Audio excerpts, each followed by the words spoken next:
और अपने नारों में, अपने डीपी वगैरह में, अपने कहानियों में, अपने शायरियों में उनको याद करते हैं। उन्हीं में से क्योंकि बहुत सारे लोग कभी कभी हमसे सवाल करते हैं कि गांधी और भगत सिंह में, हमने देखिए दोनों देश के लिए बेहतर है, लेकिन चूंकि अभी हम भगत सिंह की उम्र में हैं तो हम गांधी को समझने के लिए हमें उनकी उम्र में जाना होगा। तो चूंकि युवाओं के, अभी अगर युवाओं की बात करें तो भगत सिंह को मानते हैं, बेहतर तरीके से मानते हैं।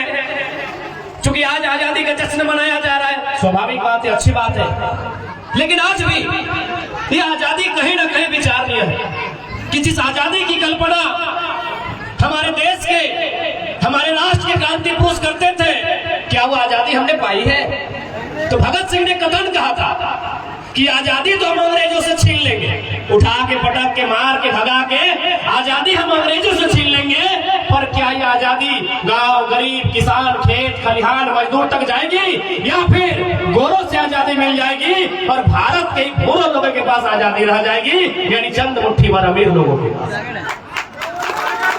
आज 77 साल के बाद भी शहीद आजम भगत सिंह की वो कहानी, उनकी वो कथन चरितार्थ हो रही है। आज भी भारत को संपूर्ण आजादी नहीं मिली है जिसके लिए लोगों ने हंसते हुए प्राणों का बलिदान दिया था। आज भी आप देख सकते हैं हमारे लोग, अच्छी शैक्षणिक व्यवस्था नहीं, स्वास्थ्य की व्यवस्था नहीं, रोजगार की व्यवस्था नहीं। ऐसे में सवाल होता है क्या ऐसी आजादी की कल्पना हमारे वीरों ने किया था? आज हम सिंदरी क्षेत्र में हैं, अगर आजादी की बात करते हैं तो आजादी का मतलब होता है हमारे खेत खलिहान भी आजाद होने चाहिए। आज यहाँ टेस्ला प्रोजेक्ट है, कहीं FCI है, कहीं ACC है, कहीं हर्ल है। हमें कितनी आजादी मिली है, कोई बताएगा हमें कितनी आजादी मिली है? इसलिए भगत सिंह कहते थे कि आजाद भारत तब माना जाएगा, आजाद भारत तब गिना जाएगा जब एक काम करने वाला मजदूर और खेतों में हल चलाने वाला किसान वह आजादी का अनुभव करेगा, तब भारत आजाद माना जाएगा। आज राष्ट्रवाद के नाम पर केंद्र में जो सरकार बैठी है, लोगों को हमेशा दिग्भ्रमित करती है। बाकायदा में उसी सरकार, उन्हीं के दल के श्रद्धेय भारत देश के पूर्व प्रधानमंत्री माननीय अटल बिहारी वाजपेयी के कथन था कि कलकत्ता के फुटपाथों में जो नंगे बदन आंधियां सहते हैं, उनसे जाकर पूछो 15 अगस्त के बारे में क्या कहते हैं। अगर आप पूछेंगे 15 अगस्त के बारे में वीडियो साहब से, थाना प्रभारी महोदय से, वो कहेंगे आजादी ठीक ठाक है, सरकारी 50,000 का तनख्वाह भी मिलता है और रात को कोयला गाड़ी में कमीशन भी मिलता है, उनके लिए आजादी ठीक होगी। हो सके आपके थाना प्रभारी वीडियो सीओ ईमानदार होंगे, मैं इन पर नहीं कह रहा हूँ, मैं पूरे ऑल ओवर भारत और झारखंड की बात कर रहा हूँ। आजादी चंद मुट्ठी भर लोगों के हाथों में। एक आम व्यक्ति, आप नजर दौड़ाइए, आप छतों से चढ़कर दामोदर नदी का यह किनारा, यहाँ कोयला की खदानें। आज भारत देश के लोग कहते हैं, भारत के जो सदन पर बैठे लोग कहते हैं, तो आज भारतवर्ष तभी आजाद माना जाएगा जब एक आम व्यक्ति आजादी का अनुभव करेगा। एक अंतिम पायदान पर जो व्यक्ति है वह जिस दिन आजादी का अनुभव करेगा, तब भारत वास्तव में आजाद माना जाएगा। आज नौजवान कहते हैं कि हमने आजादी को नहीं देखा है, हमने अलग झारखंड राज्य को नहीं देखा है, लेकिन आज भी आपके सामने समय है आजाद बनने का, अशफाक उल्लाह खान बनने का, बोस बनने का, चंद्रशेखर आजाद बनने का। उन्होंने गोरों से लड़ाई लड़ी थी, तुम ब्लॉक ऑफिस में जाओ और चोरों को उठा के पटकने का काम करो, तुम भी उसी श्रेणी में आओ। आज भी आजादी अधूरी, और इस अधूरी आजादी को पूरी करने के लिए हमारे नौजवानों को अगुवाई करनी है, क्योंकि नौजवान इस राष्ट्र के निर्माण में सबसे महत्वपूर्ण भूमिका निभाते हैं। इसलिए आज मैं ज्यादा लंबा नहीं करते हुए, आज स्वतंत्रता दिवस है, आजादी का गौरव, आजादी का अनुभव और एक जश्न का माहौल है, होना भी चाहिए। अंग्रेजों के लगभग यातना भरे शासन के बाद हमारे पूर्वजों ने, हमारे महापुरुषों ने इस मुल्क को आजाद करवाया था। हमें गौरव करने का अधिकार है, हमें जश्न का मनाने का भी अधिकार है, लेकिन चिंता करने का भी हमें समय होना चाहिए कि आजादी कहाँ है। आज भारत के जो सर्वोच्च नेशनल मीडिया है, अगर उनकी माने तो भारत देश में एक महारानी रहती है, वो 3 लाख की साड़ी पहनती है, 1.5 लाख की चाय पीती है। तो नेशनल मीडिया को लगता है कि भारत तो काफी तरक्कीशील देश है, भारत तो काफी डेवलपमेंट कंट्री है, यहाँ की एक रानी 3 लाख का चाय पीती है, 2.5 लाख का साड़ी पहनती है, तो भारत तो काफी उन्नति एक विकसित राष्ट्र के रूप में है। तो मैं बाकायदा आज स्वतंत्रता दिवस की बेला के अवसर पर लोकतंत्र के चौथे स्तंभ के माध्यम से जनता जनार्दन की उपस्थिति में पूरे देश को संदेश दूंगा कि आजादी का अगर पैमाना और उन्नति का पैमाना अगर रानी की 3 लाख की साड़ी से तय करते हैं तो मैं कहूंगा बंद कीजिए। अगर उन्नति नापनी है तो गांव के सबसे गरीब व्यक्ति गंगा की पत्नी गंगा की गठरी में जो पैसा है उससे राष्ट्र की उन्नति को नापा है।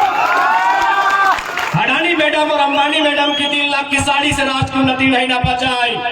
गांव में सबसे गरीब व्यक्ति होता है उसकी अर्धांगिनी की गठरी में, हम लोग गठरी समझते हैं ना, उस गठरी में जो पैसा है उस पैसे से वो बाजार की जरूरतमंद चीजों को खरीद पाती है कि नहीं, उससे आजादी का और उससे उन्नति का अनुभव किया जाए तब भारत वास्तव में आजाद कहलाएगा, तब भारत वास्तव में श्रेष्ठ कहलाएगा।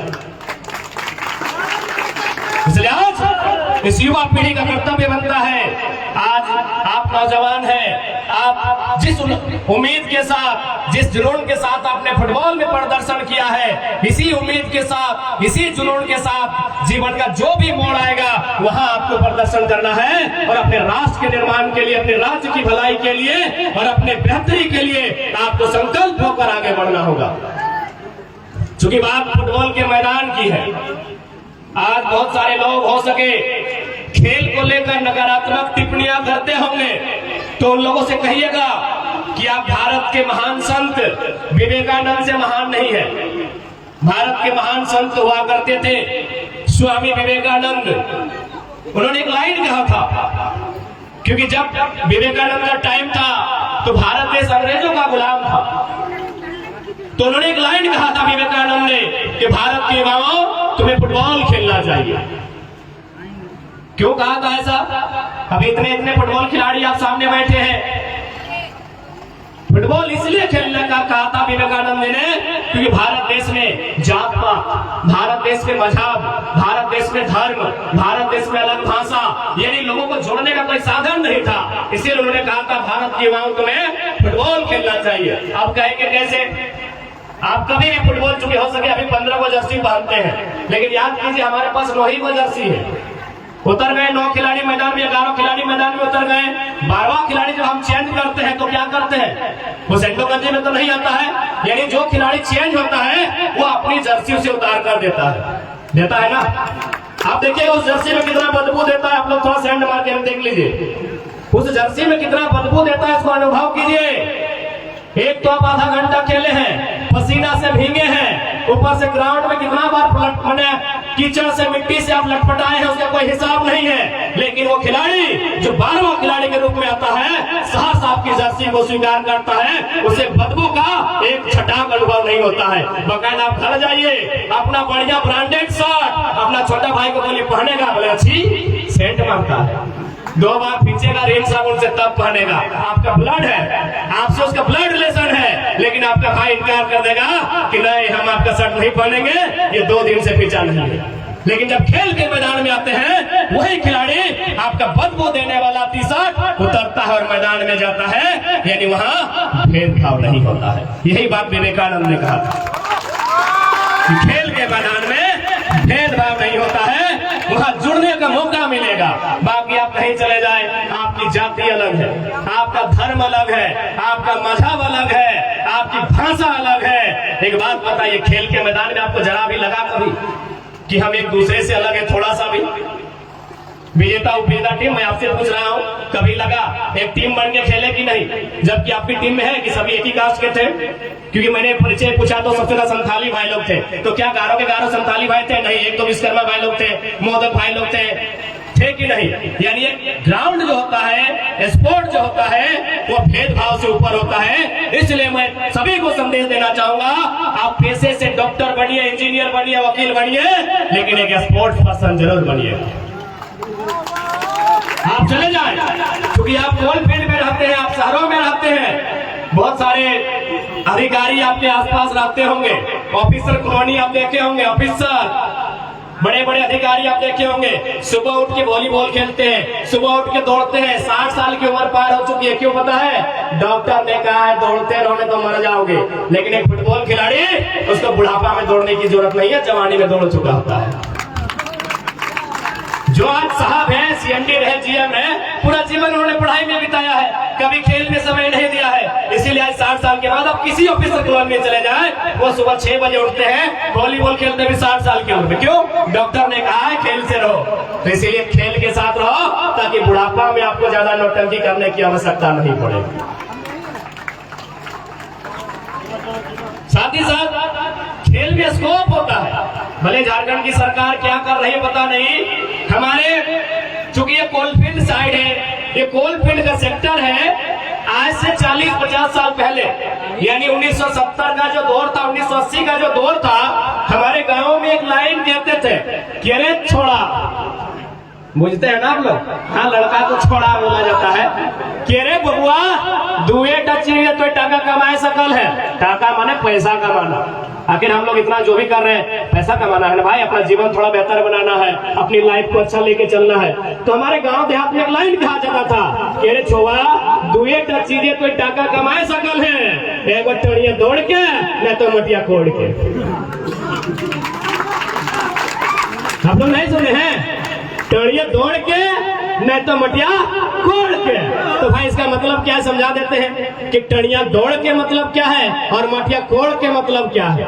मटिया कोड़ के मतलब है, आज से मैं जब 1970 का टाइम था, हमारे जो पूर्वज थे, खासकर मैं अपना व्यक्तिगत बताता हूँ, मेरा नाना का जीजा जी, उसका 2 भाई, मेरा नाना का अपना भाई, लगभग 10 आदमी को हम जानते हैं। उन लोग मिट्टी काटने गया था।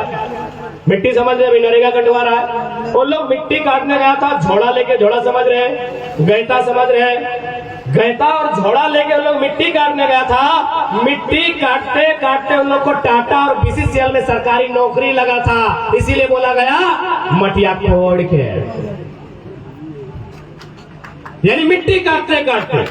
आज भी हर गांव का इतिहास होगा, पता नहीं आपके चासनाला और कांडरा क्षेत्र का क्या इतिहास है। मैं जहां रहता हूं वहां का इतिहास है कि लोग मिट्टी काटने गए थे, मिट्टी काटते काटते उनको गवर्नमेंट का जॉब, सरकारी नौकरी हो गया था, इसीलिए कहा जाता है कि मटिया फोड़ के और एक लाइन टड़िया दौड़ के। ये तो सभी जानते हैं। आज आप फिर चले जाए पीछे, आज भले लोग वीडियो बन रहे हैं, सीओ बन रहे हैं, आज भले लोग आईएएस आईपीएस, खैर आईपीएस अभी झारखंड में, आज भले लोग डॉक्टर बन रहे, इंजीनियर बन रहे, टीचर बन रहे हैं, लेकिन आप अपने गांव का इतिहास को पता कीजिए। सबसे पहला नौकरी अगर आया होगा तो हवलदार चाहे चपरासी का आया होगा।